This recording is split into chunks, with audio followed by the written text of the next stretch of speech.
The wind cut through Sawtooth Canyon like a skinning knife that February morning, 20 below, and falling. My horse's breath came in white bursts, and the leather reins had gone stiff as iron in my hands. I was checking Samuel's old cabin, the one he'd built 10 years back when we'd stopped speaking over our father's will. Pride's a poison, I know that now. The door hung open. Snow had drifted inside, covering everything but a small hollow by the dead wood stove. That's where I found her. A child, maybe 6 years old. Blue lips, skin like candle wax, clutching a corn-husk doll against her chest with a grip stronger than death itself. I pried the doll loose to warm her frozen hands, and the thing fell open in two pieces, hollow body, like it was made to hide something.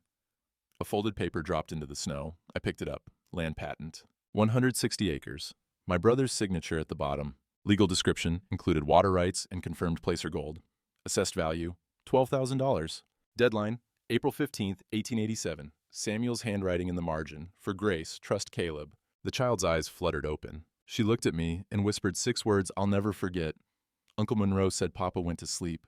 I wrapped the child in my coat and carried her to my horse. She weighed nothing, 40 pounds at most, all bone and cold skin. The ride back to my ranch took an hour through drifts that came up past my stirrups. Wind howled through the pines, and every few minutes I'd check to make sure she was still breathing. Each shallow breath was a small mercy. At the house, I stripped her frozen clothes by the fire. Her dress had been good once before the cold and hunger got to it. I wrapped her in wool blankets, the same ones I'd wrapped around my stillborn son 8 years back. My hands remembered the motion, gentle, careful, knowing it might not be enough. The fire crackled and popped, throwing shadows across the empty room.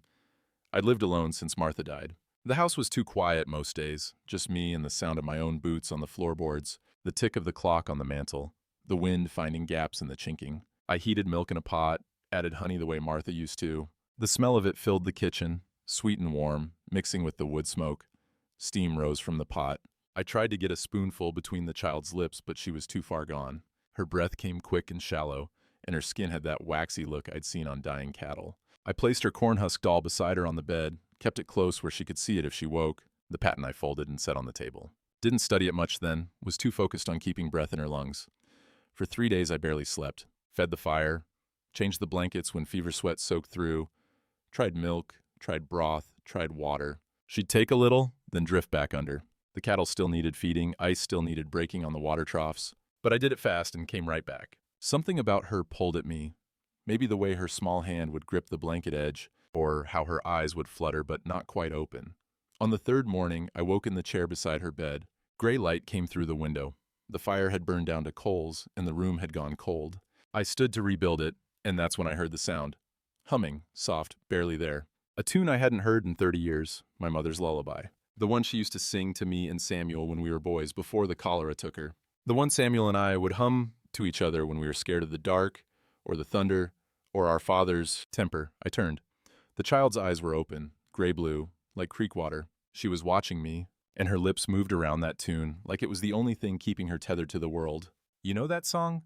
My voice came out rough. She nodded. Barely. Who taught it to you? Papa. The word was a whisper, thin as paper. I knelt beside the bed. Your papa was Samuel Hartley? Another nod. I'm Caleb, Samuel's brother, your uncle. The words felt strange in my mouth. I hadn't said Samuel's brother out loud in 10 years. You're safe now. You understand, you're safe. Her hand moved under the blanket, slow and weak. She touched my wrist. Her fingers were still too cold. Uncle Monroe, she whispered. He put powder in his water.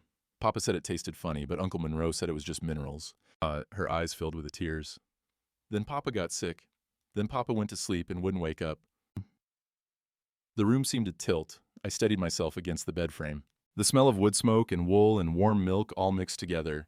And outside the wind rattled the windows. And somewhere in the barn, a cow lowed, waiting to be fed. When was this, what I asked? Before the snow. When the leaves were falling. 4 months, maybe 5. I pulled the patent from the table and looked at it again. Dated September 1886. Samuel had filed it right before he died. The deadline was April 15th, 68 days from now. And if no heir came forward by then, the land reverted to the territory. Available for claim. Available for a man like Monroe Tate. I looked at the child. Grace, Samuel had called her in his note. My niece. The only family I had left. And I'd been too proud to know she existed. Do you know where Uncle Monroe lives? She asked. Her voice was stronger now, but threaded with fear. I'll find out, I said. She gripped my wrist tighter. He's coming back. He always comes back. 2 days later, hoofbeats sounded in the yard. I was at the stove, making oatmeal when I heard them. 3 horses, moving slow and deliberate, the kind of approach that means official business or trouble. And most times those are the same thing. I looked through the window. 2 men. One I recognized. Sheriff Denton, silver badge catching the weak February sun. His face set in that careful, neutral way lawmen get when they don't like what they're doing. The other man I didn't know, but I could guess. 50-some years old, dressed too fine for ranch country, with a long wool coat that hadn't seen a day's work. Soft hands on the reins, clerk's hands. I opened the door before they could knock. Cold air rushed in, carrying the smell of horse sweat and wet leather. Caleb Hartley? The fine-dressed man spoke first. His voice was smooth, educated. Wrong for this territory. That's right. Monroe Tate, acting territorial clerk for Laramie County. He pulled a folded document from his coat. I'm here regarding a minor child reported found on your property. Grace Hartley, daughter of the late Samuel Hartley. Behind me, I heard Grace's small gasp. She'd been sitting at the table, wrapped in a blanket, eating the oatmeal I'd made her. Now she went still as stone. She's my niece, I said. She's staying with me. I'm afraid that's not legally possible. Monroe stepped forward, and Sheriff Denton shifted uncomfortably beside him. Samuel Hartley died intestate without designated guardian. The child is ward of the territory pending proper placement. He held out the papers. I took them. They had the right seals, the right signatures. Dated 3 days ago, the day after I'd found Grace. This says temporary guardianship, I said. That means she goes with you? To Timber Ridge, where proper arrangements can be made. Monroe's eyes moved past me to the table, to Grace, to the corn-husk doll sitting beside her bowl. His gaze fixed on it for just a moment, too long to be casual. I understand the child had few possessions when you found her. Just the doll, I said. Family keepsake, no doubt. He smiled, but it didn't reach his eyes. She'll want to keep that close. Grace's hand shot out and grabbed the doll, pulling it against her chest. Her face had gone pale. Sheriff Denton cleared his throat. Monroe, the child's barely recovered. Maybe give it a day or two. The law doesn't pause for convenience, Sheriff. Monroe folded his hands behind his back. The smell of bay rum cologne came off him, too strong, masking something else underneath. However, given the weather and the child's condition, I can allow 24 hours. Tomorrow morning, I'll return with proper transport. Generous of you, I said, and didn't bother keeping the edge from my voice. Monroe's smile thinned. One more thing, Mr. Hartley. I'll be filing an abandonment claim on the Sawtooth Canyon property, Samuel's homestead, as there's no evident heir and the patent deadline approaches. The land reverts to territorial availability. And he paused. Unless you have documentation proving otherwise. The patent was folded in my shirt pocket. I could feel its weight, but something told me to keep it hidden. Monroe wanted that doll too badly. Wanted it before he even knew what was inside. Don't know anything about Samuel's papers, I lied. Then I'll proceed accordingly. Good day, gentlemen. He turned to his horse, and Sheriff Denton followed, relief plain on his face. After they rode off, Grace started crying. Not loud, just tears running down her thin cheeks, her whole body shaking under the blanket. He'll take me away, she whispered. And then I'll disappear, like he made Papa disappear. By afternoon, I'd saddled my horse and ridden to Timber Ridge. The town sat in a valley between 2 ridges, maybe 40 buildings clustered around a main street. General store, saloon, blacksmith church, and at the end, the territorial clerk's office. I tied my horse outside the store. Through the window, I could see Monroe at the clerk's counter, filing papers. A woman behind the store counter was watching him too, sharp-eyed, maybe 38, with graying hair pulled back tight. The store bell rang when I entered. Smell of pickle brine and coffee and dry goods. The woman looked up.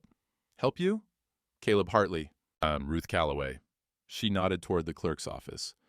I saw him ride out to your place this morning. Heard he found Samuel's girl. She's with me now, for today anyway. Ruth's expression darkened. Samuel used to bring her to town, 2 years back, before things got bad. Sweet child. Didn't know she'd survived. Monroe emerged from the clerk's office, saw me, and his smile returned. Hartley.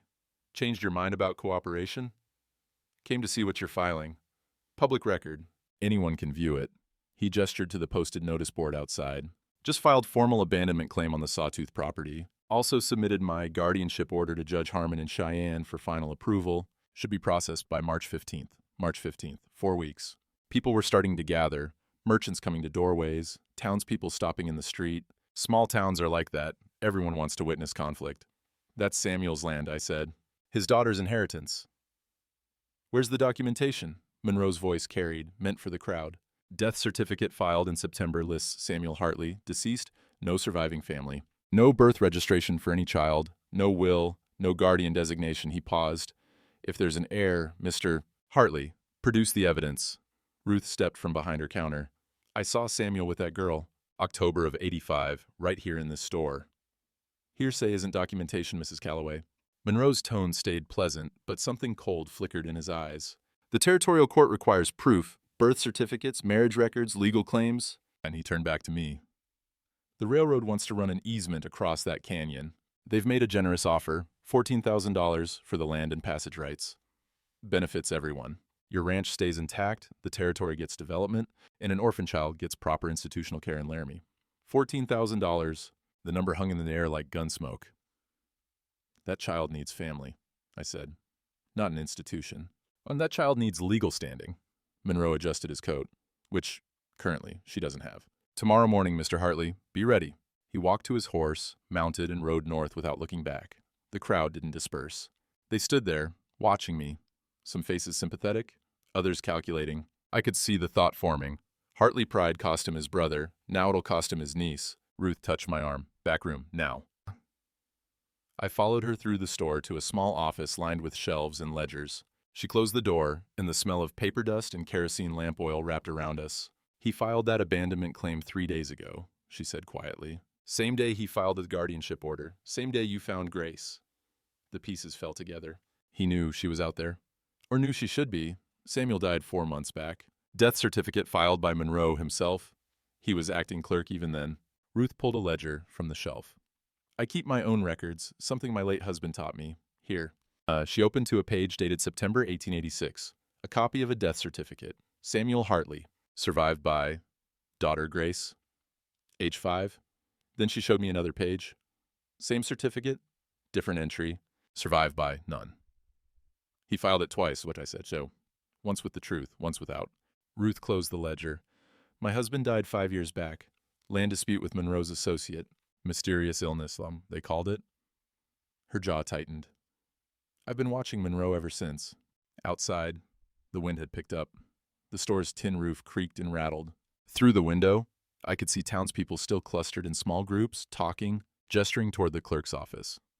The railroad money, I said. That's why he wants the land. Well, that's why he needed Samuel gone. Ruth met my eyes. And why he needs Grace gone, too.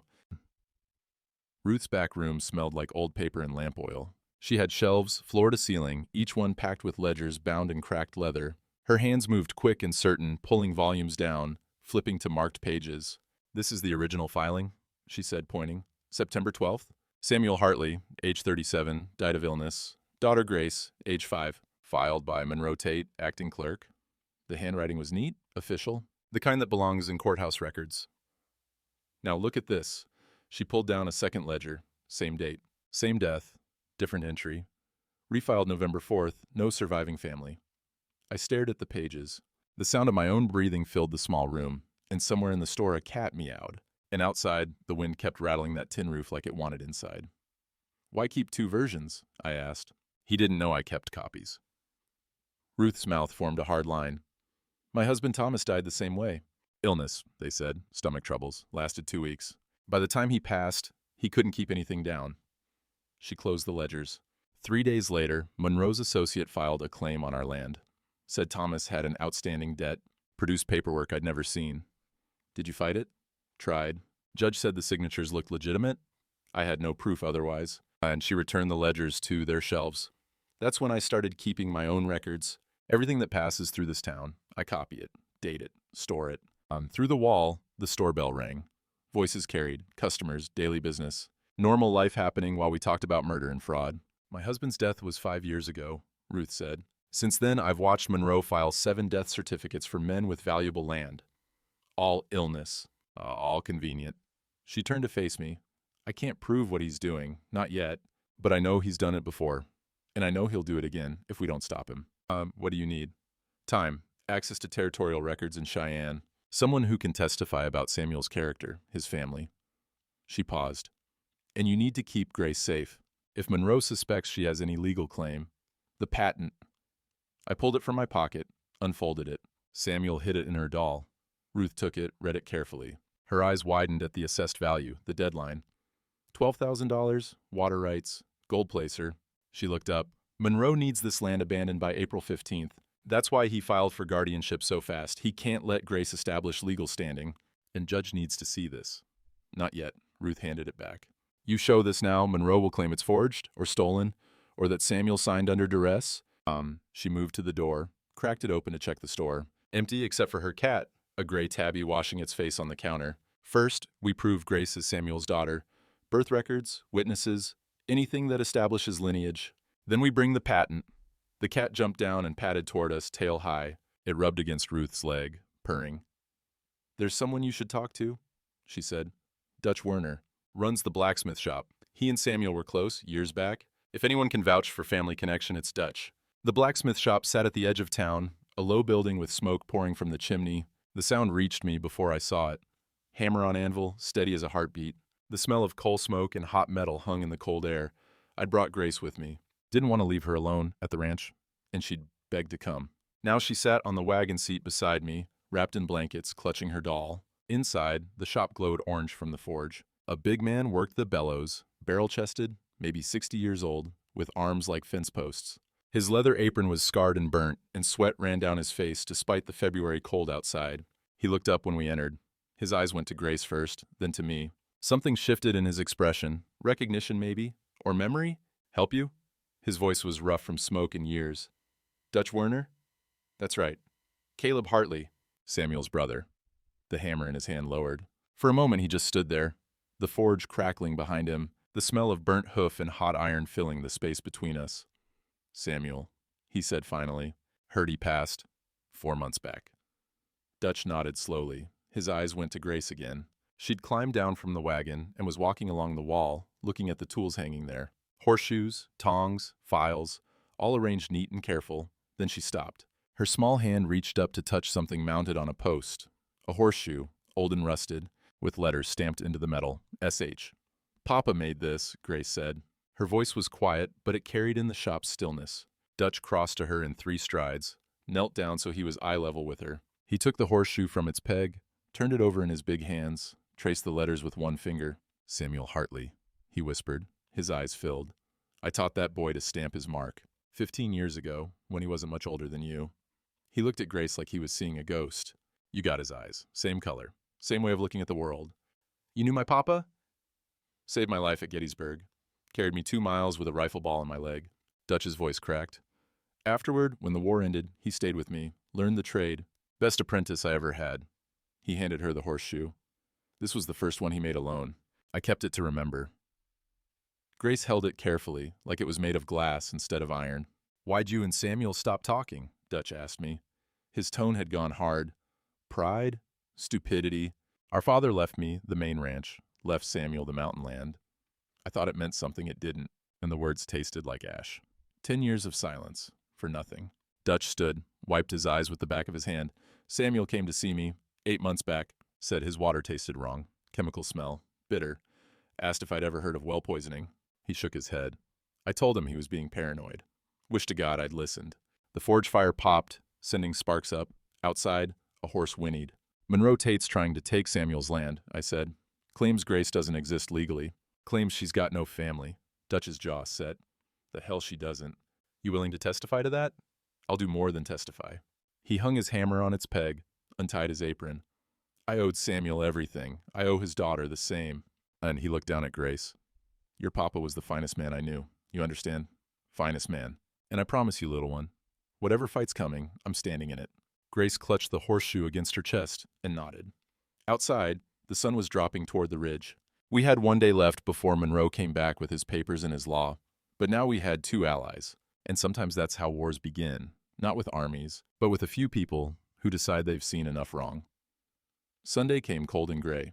The church bell rang at 9, and by 1:30 the building was full, not for service.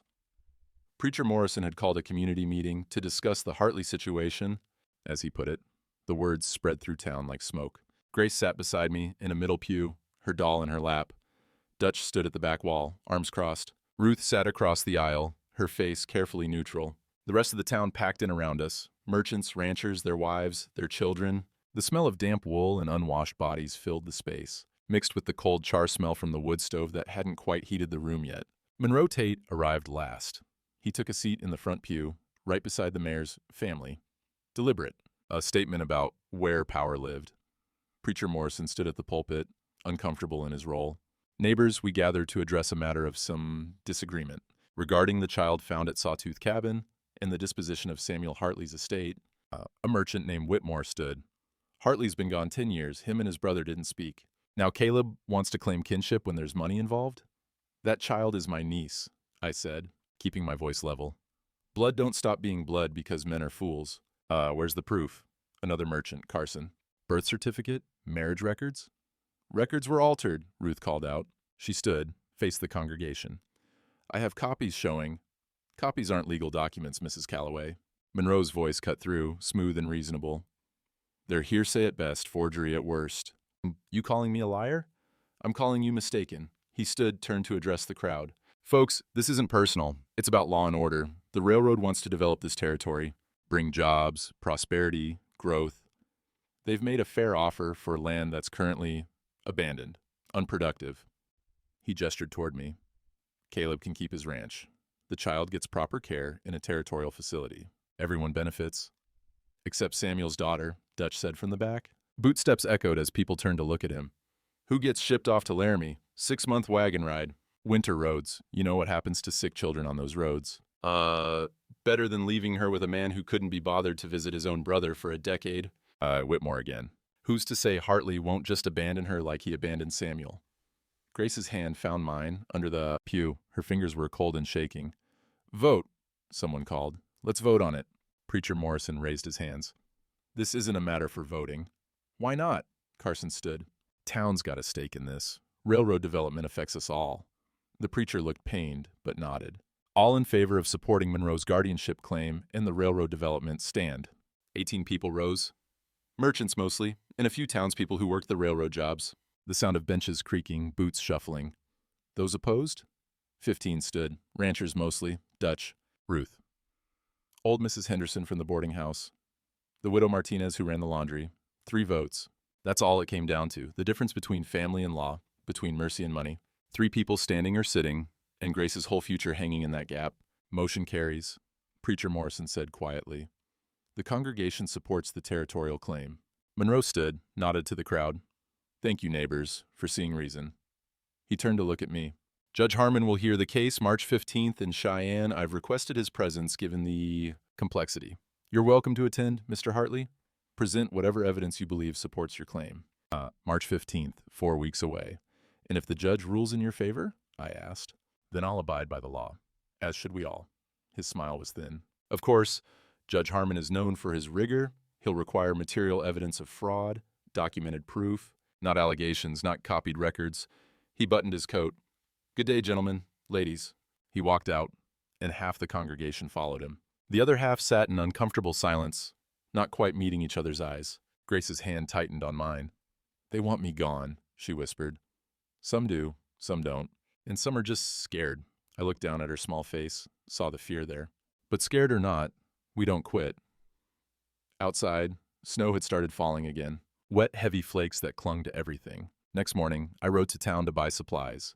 The general store was empty except for Ruth behind the counter. She was sorting through mail, her cat curled on a shelf beside the coffee grinder. The store bell rang when I entered. Ruth looked up, and I saw the tightness around her eyes. Something happened, I said. Monroe visited, an hour ago. Oh. She pulled an envelope from beneath the counter. He holds the note on this building. $400, due April 1st. He's calling it in. I took the envelope, read the notice. Legal language, but the meaning was clear. Pay in full or vacate. You've got money saved, I said. Not 400, not by April. She leaned against the counter. The smell of pickle brine and dried apples surrounded her, familiar and ordinary. He said, if I testify against him, if I produce those records in court, he'll make sure I lose everything. Son of a bitch. Caleb. She met my eyes. I sent a telegram to Judge Harmon yesterday, asking about evidentiary requirements. And his clerk replied this morning. She handed me a second paper. Telegraph form, words clipped and expensive. Material evidence of fraud required, duplicate documents insufficient, bring witness to criminal act or direct physical proof. The words sat between us like stones. Physical proof, I said, of poisoning that happened 4 months ago. In winter, when everything's frozen. Ruth's voice was steady, but I heard the despair underneath. The well at Sawtooth Cabin. If Monroe poisoned it, traces would remain in the sediment, but the water's frozen solid. Won't thaw until late March at earliest. After the trial. Outside, a wagon rolled past. The driver called to his horses, and somewhere down the street a dog barked. Normal sounds. Daily life continuing while our world narrowed to impossible choices. He's got us boxed, I said. Even if we fight, even if we testify, the judge won't rule without evidence we can't access. Not yet. Ruth straightened, and something hard came into her face. But Monroe doesn't know everything. He doesn't know about Samuel's note in the patent. He doesn't know Grace saw him at the well. She paused. And he doesn't know I've been tracking his pattern for 5 years. Will that be enough? I don't know. And she glanced towards the window, where snow continued falling. But I know this. My husband died for that man's greed. I won't let Grace follow. The store bell rang again. A customer entered. Mrs. Henderson, the boarding house owner. She saw me, nodded, then went silent. The kind of silence that meant she'd heard about yesterday's vote and didn't know what to say. I left Ruth to her business and walked out into the snow. The street was mostly empty, just a few people hurrying between buildings, heads down against the weather. Monroe had money, law, and time on his side. He'd built a system that protected itself, changed the records, silenced the witnesses, used debt as leverage, and all we had was truth that couldn't be proven and a child's memory that no judge would trust. I mounted my horse and turned toward home. Grace would be waiting, probably watching from the window, probably scared, and she had every right to be. The next morning I woke Grace before dawn. She came to the kitchen, rubbing sleep from her eyes, wrapped in one of Martha's old shawls. The house was cold. Fire had burned down overnight, and frost covered the inside of the windows in white patterns like frozen ferns. We've got chores, I said, pulling on my coat. Ranch won't run itself. She looked uncertain, but followed me outside. The sky was that deep blue-black before sunrise, and our breath came in white clouds. Snow crunched under our boots. In the barn, the cattle shifted and lowed, waiting for hay. The smell of manure and animal warmth hit us as we entered. I handed her a bucket. Chickens need feeding. Coops around back, 2 scoops of grain, scattered wide so they don't fight over it. The bucket was too big for her small hands. She gripped it with both arms, struggling with the weight. I started to help, then stopped myself. Let her do it. Let her feel useful. She made it to the chicken coop, fumbling with the latch. Inside, the hens clucked and ruffled their feathers. Grace scattered the grain like I'd shown her. Uneven at first, then better. One hen pecked at her boot, and she laughed. First time I'd heard that sound from her. Now eggs, I said when she came back. Careful with your hands. They're fragile. She reached into the nesting boxes, moving slow and gentle. Brought out 3 eggs without breaking any. Her face shone with pride. Good, I said. That's real good. We worked together for an hour. I broke ice on the water troughs with a pickaxe, and she pumped water to refill them. Her arms tired quick, but she kept going, stubborn, like Samuel had been. The sun came up while we worked, turning the snow gold and pink. Sound of ice cracking, water splashing, chickens muttering to themselves. Grace's small laugh when she successfully pumped a full bucket. Inside, I made breakfast. Oatmeal and eggs and coffee for me, milk for her. We ate at the table in silence for a while, just the sound of spoons on bowls and the fire crackling in the stove. The smell of wood smoke and hot oats filled the kitchen. Uncle Caleb? Grace's voice was quiet. Will you go to sleep like Papa did? I set down my spoon. Not if I can help it. Papa said that too. I know, I met her eyes. But I'm careful, and I fight hard when something's worth fighting for. She pushed oats around in her bowl. I want to help you fight. I remember things. What kind of things? About Uncle Monroe. About Papa. She hesitated. About what happened. After breakfast, she asked for paper and a pencil. I found some in Martha's old desk, pages I'd used for ranch accounts, the backsides blank. Grace sat at the table and started drawing. I went to Mentak in the corner, trying not to watch too obviously. The sound of pencil on paper, steady and focused. Outside, wind rattled the windows, but inside it was warm and quiet. An hour passed, maybe more. Then Grace pushed back from the table. I'm done. I crossed to look. The drawing was crude, child's work, but clear enough. The cabin at Sawtooth, the well in front. A man in a long coat pouring something from a small bottle into the well bucket. In the background, another figure, smaller, hunched, watching from the doorway. My throat tightened. This is what you saw? She nodded. I was in the loft, playing with my doll. Uncle Monroe didn't know I was there. She pointed to the bottle. He said the powder would make the water taste better. Papa said okay. Said maybe it was minerals from the new seam he'd been digging. When was this? Before the leaves fell. When Papa was still strong. Her finger moved to the hunched figure. This is Papa. He got sick after. Real sick. Couldn't keep food down. Couldn't stand up without help. The pencil lines were simple, but detailed. The bottle's distinctive shape, Monroe's long coat, even the well rope. Things a child would remember because they were strange, because they didn't make sense at the time. Hoofbeats sounded outside. I moved to the window. Ruth's wagon, pulling into the yard. She came in without knocking, brushed snow from her shoulders.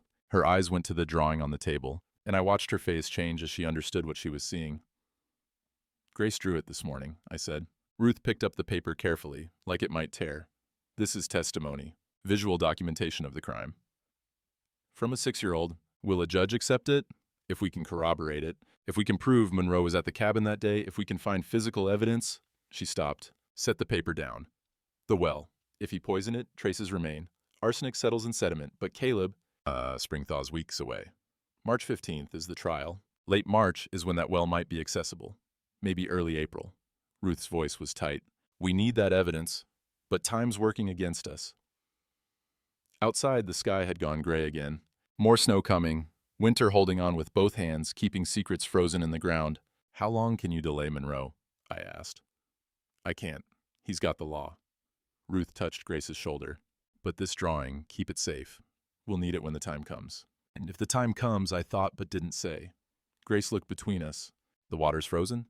For now, I said. But it'll melt, won't it, when spring comes? It will. She picked up her doll, held it close. Then we wait for spring. If only waiting was enough. 3 days later, Ruth sent word she needed to see me. Urgent. I rode to town with Dutch. Didn't want to leave Grace alone. So she stayed at his smithy with instructions to hide in the back room if anyone came. Ruth's store was empty when we arrived. She flipped the sign to closed and led us to her back room. The air smelled of dust and old paper and lamp oil. She'd been working, ledgers spread across the table, pages marked with ribbon, her handwriting filling margins with notes and dates. I found the pattern, she said without preamble. She laid out 7 death certificates, arranged in chronological order. 7 men, 3 years. All died of illness. All had valuable land. All their claims were filed by Monroe Tate within 60 days of death. I picked up the first one.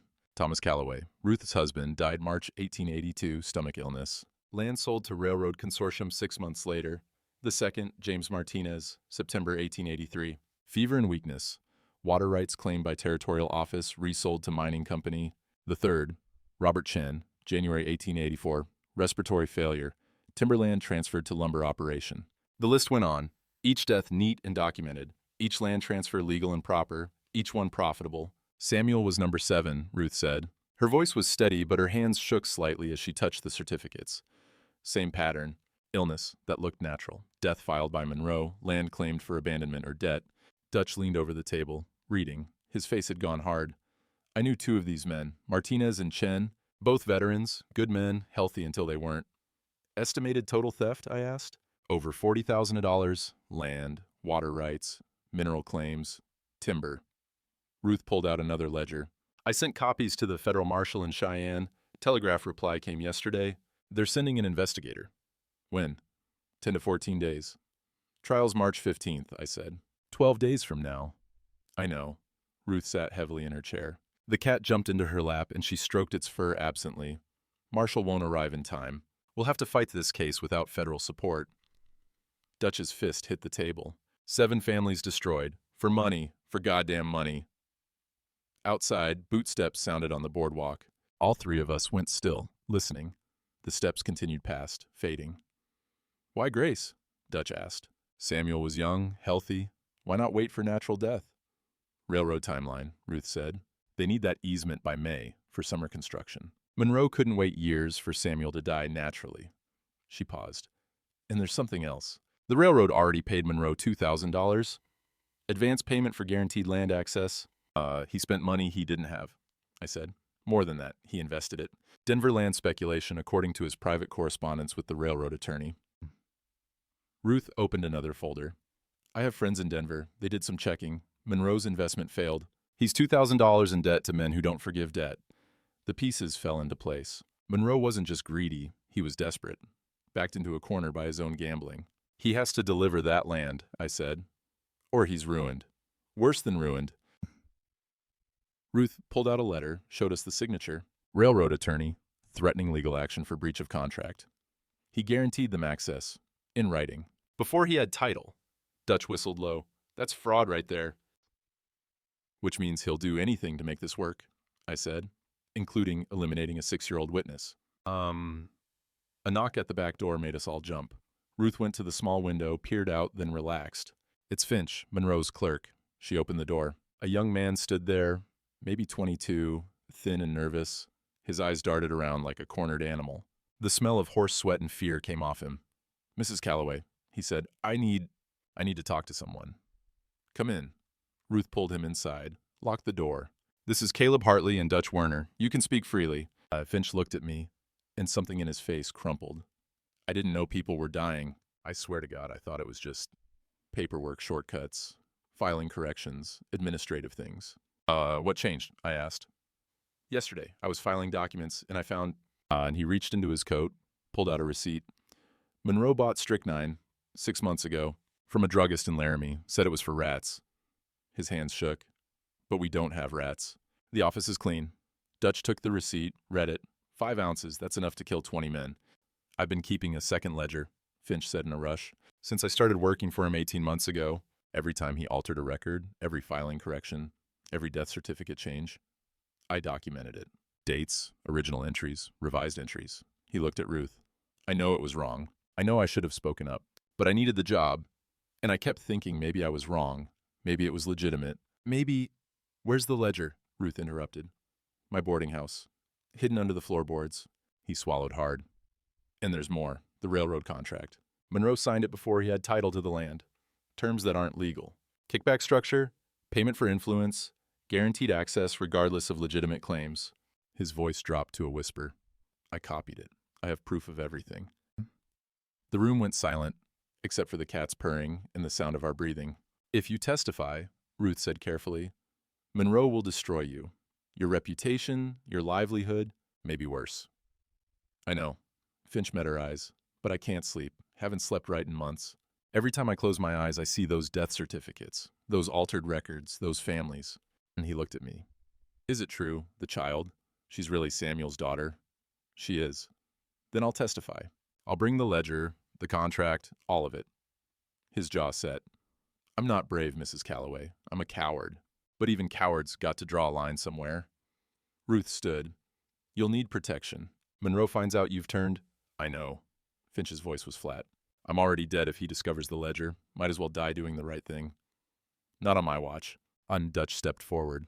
You're staying at my place until trial. Anyone wants to get to you, they go through me first. Outside, the afternoon light was fading. Snow had started again, the wet, heavy kind that stuck to everything. Through the window, I could see townspeople moving through the street, conducting their business, unaware that in this small back room, the shape of justice was slowly forming.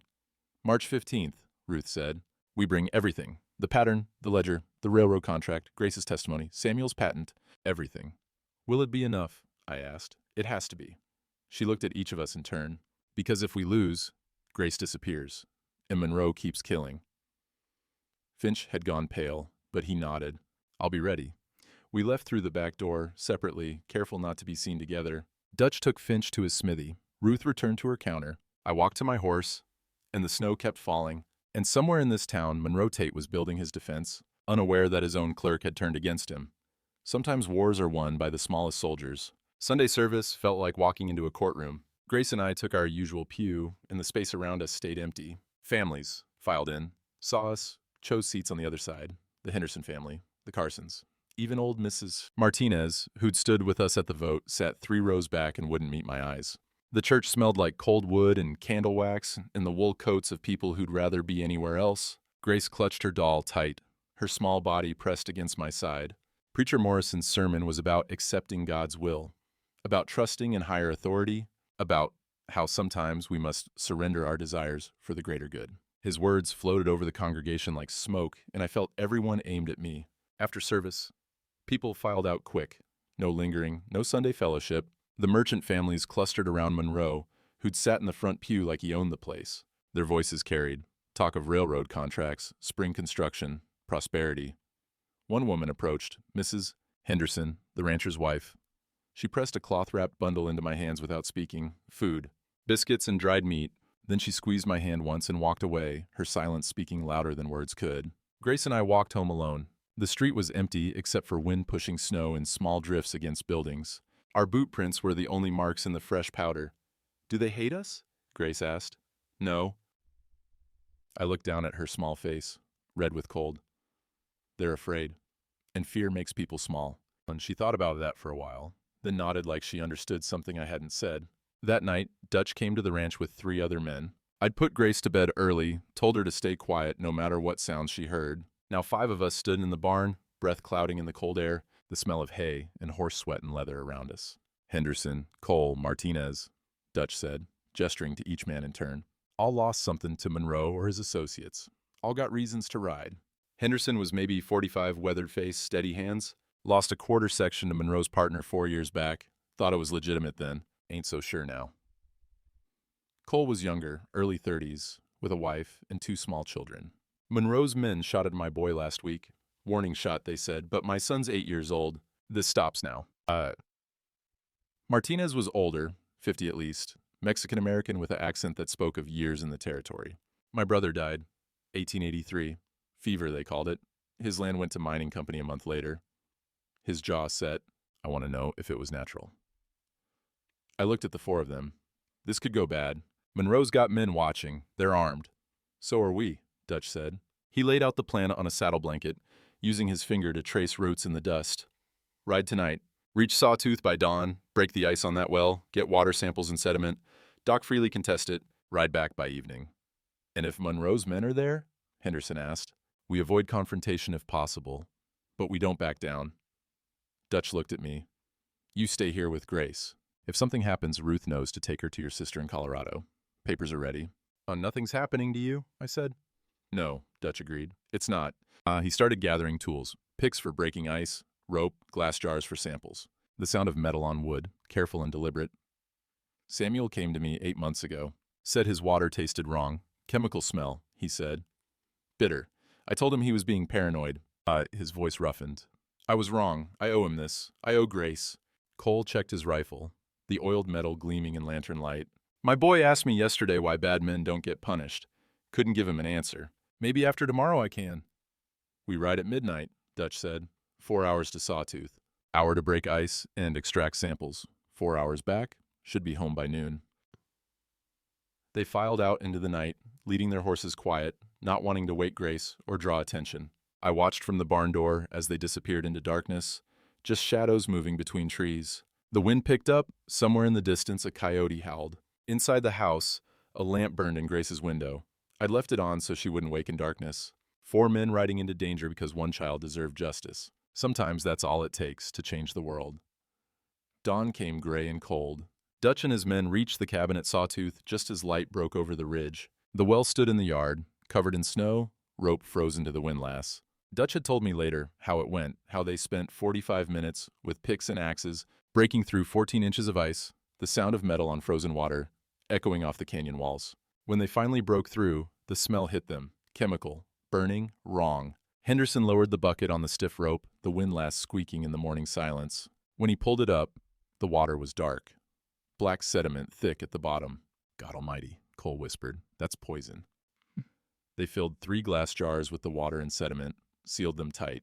Dutch took one directly to Doc Freely, the town physician. The old doctor ran his tests, drops of reagent into samples, watching for color changes, checking reactions against known compounds.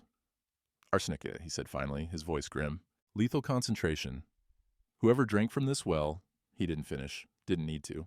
While Dutch was at the well, I was at church with Grace for Wednesday evening prayer meeting. Just a handful of people, Preacher Morrison, Ruth, a few others. Grace sat beside me in the front pew, her doll in her lap, humming that old lullaby under her breath.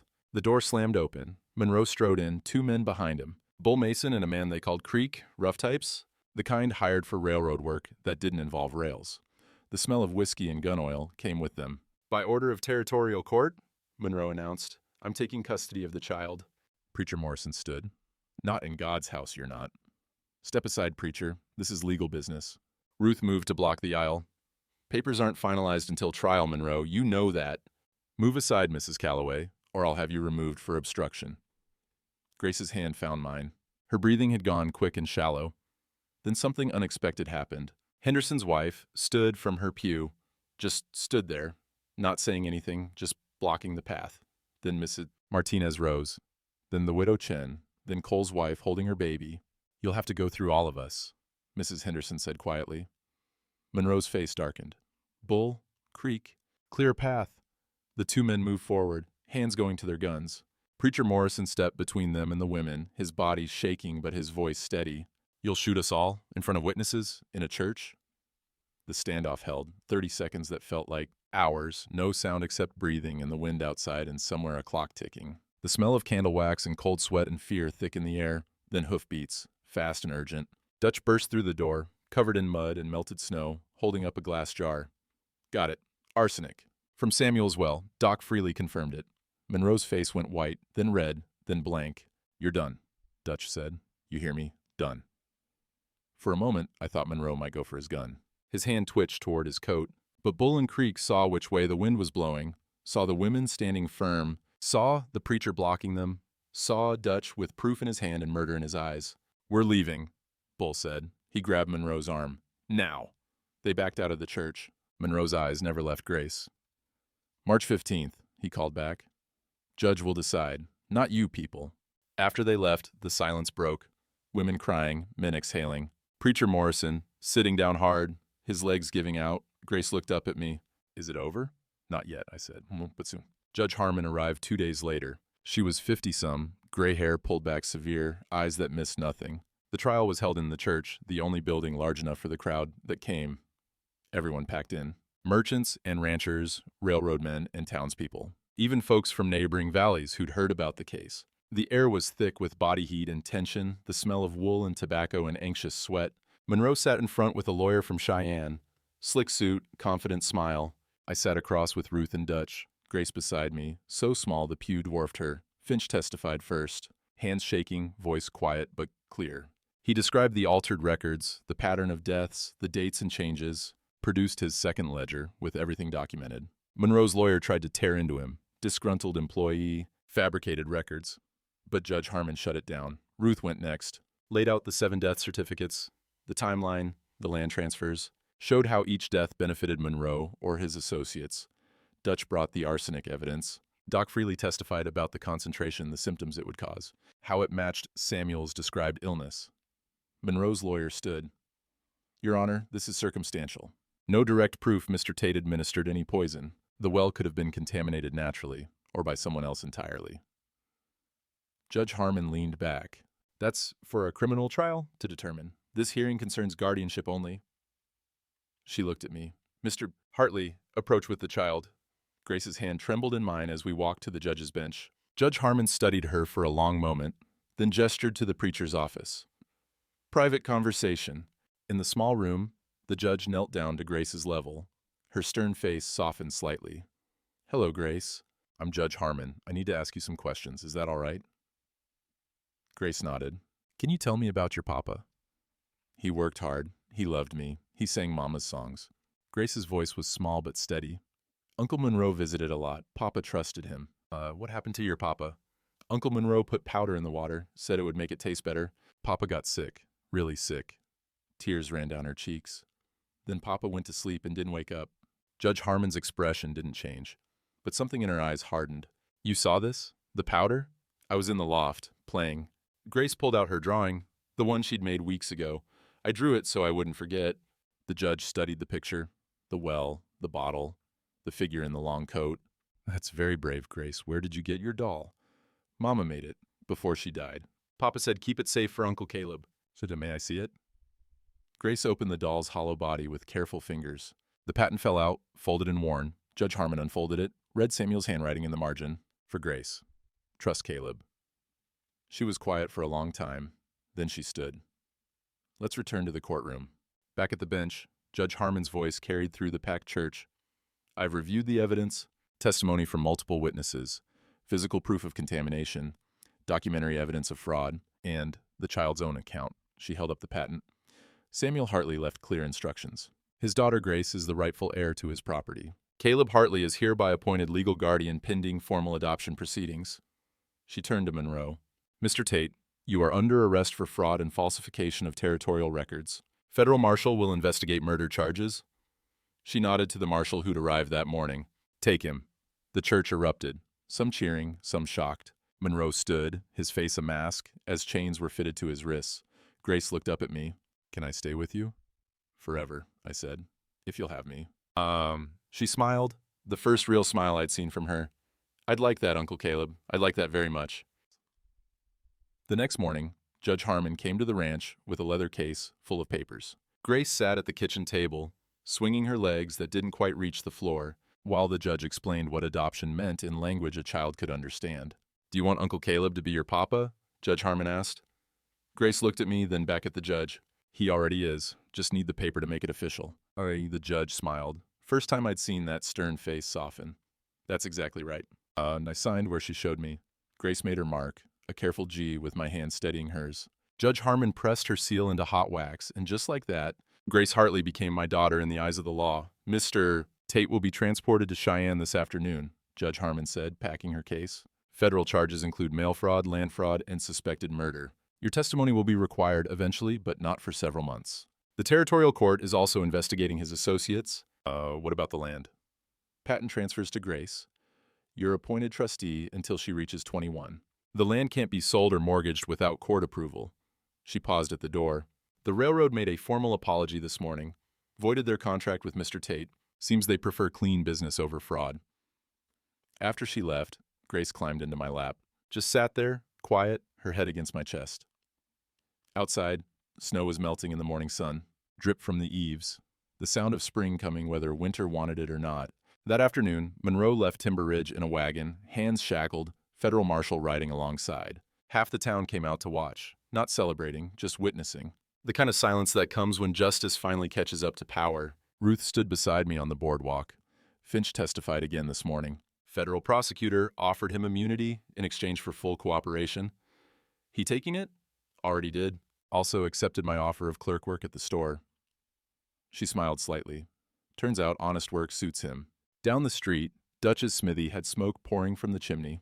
A group of ranchers stood outside. Henderson, Cole, Martinez, others. When they saw me, Henderson raised his hand in greeting. Not a wave, just acknowledgement. We'd stood together. That counted for something. Inside the store, Ruth's cat jumped onto the counter, meowing for attention. The smell of coffee and pickle brine and new leather goods filled the space. Normal smells? Daily life returning. What will you do with the land? Ruth asked quietly. Grace will decide. When she's ready. That could be 15 years. Then I'll wait 15 years. I looked at her. Some things can't be rushed. She nodded, understanding in her eyes. Monroe's clerk position is vacant. Territorial office needs someone trustworthy. Someone who keeps meticulous records. You applying? Already did. Judge Harmon wrote a recommendation. Ruth straightened a stack of mail, her movements precise and careful. Someone needs to watch those records. Make sure this doesn't happen again. Spring came fast after that, like winter had been holding on just to spite us and finally gave up. By early April, snow was gone except in the deepest shadows, grass greening, creek running full and loud with snowmelt. One morning I saddled 2 horses, mine and a gentle mare I'd bought for Grace. We rode to Sawtooth Canyon together, her sitting tall in the saddle, learning to move with the horse's rhythm. The cabin looked different in sunshine, less haunted, just an old building waiting for someone to need it again. Grace dismounted by the well, walked to it slow, touched the stone rim. Is the water clean now? Spring melt flushed it. Dutch tested it last week. Clean as rainwater. She turned to look at the hillside above the cabin. Where's Papa? Come on, I'll show you. We climbed through new grass and wildflowers, yellow and purple, pushing up through last year's dead stalks. At the top, under a pine tree, Dutch had placed a proper stone, hand-carved, letters deep and clear. Samuel Hartley, 1850, 1886, beloved father and brother Grace knelt in the grass, picked wildflowers and arranged them at the base. Her small hands, careful and deliberate. Papa, she said softly. Uncle Caleb is my papa now too. He's really nice. He teaches me things. Dutch says you'd be proud. She touched the stone. I miss you, but I'm okay. I'm really okay. I stood back, giving her space. Wind moved through the pine branches. A robin sang somewhere close, first one I'd heard this spring. The smell of warm earth and new growth and pine sap surrounded us. When Grace finished, she came to stand beside me. We looked out over the canyon, the creek running silver in the sun, the green spreading across the valley floor, the sky that endless blue that only comes after winter breaks. "Can you teach me to rope?" she asked, like Papa did. "I'd be honored." And we rode home in comfortable silence. At the ranch, Grace fed the chickens like it was the most natural thing in the world. Scattered grain, collected eggs, talked to the hens like they were friends. The life she'd been building, one small competence at a time. I sat on the porch with coffee, watching her work, the sun warm on my face, the sound of chickens and distant cattle, and the creek running past the property line. Grace looked up, shading her eyes. A robin had landed on the fence post, turning its head, watching her with bright eyes. "Uncle Caleb." She smiled, that full child smile I'd once thought I'd never see. "Papa would like it here." "Yeah," I said, my throat tight with emotion I didn't try to hide. "I reckon he would." The robin sang once, clear and sweet, then flew off toward the canyon. Spring had come, and with it, the promise that broken things could heal, that lost family could be found, and that sometimes, not always, but sometimes, justice was more than just a word. Now, I'll tell you what I learned that winter turning to spring. First, family ain't always blood, but blood matters when it carries love across silence. Samuel and I lost 10 years to pride. Grace gave us back what we threw away. Second, law's a tool. Sometimes it cuts true, sometimes it cuts crooked, depending on the hand that holds it. But communities, when they find their courage, they can make law bend back toward justice. Takes time, takes risk, but it bends. Third, a child's memory is a powerful thing. Grace saw what happened through gaps in a loft floor. 6 years old, and she carried the truth that saved her life. Never underestimate what the small and quiet can witness. Monroe Tate stood trial in Cheyenne that summer. Federal jury convicted him on 12 counts of fraud, found him guilty of Samuel's murder in September. He'll die in territorial prison, and I can't say I'll mourn him. But I learned something from his greed, too. A man who can't see past money is already buried, just walking around waiting for the dirt. Grace is 10 now, spring of 1891. She can rope a calf, break ice on a water trough, and read better than I ever did. Still has that cornhusk doll, but it sits on her shelf these days. She don't need to clutch it anymore. The land? Well, that's hers. Water runs clear through the valley. Ranchers work together now. Learned that lesson hard, but learned it true. Dutch stops by Sundays. Ruth keeps her store and her territorial records. Finch turned out to be a decent clerk. Honest work suited him fine. Some stories end with revenge. This one ends with a child running through spring grass, laughing, calling me Papa. Samuel would like that. I reckon mercy beat hate in the end. And that's enough.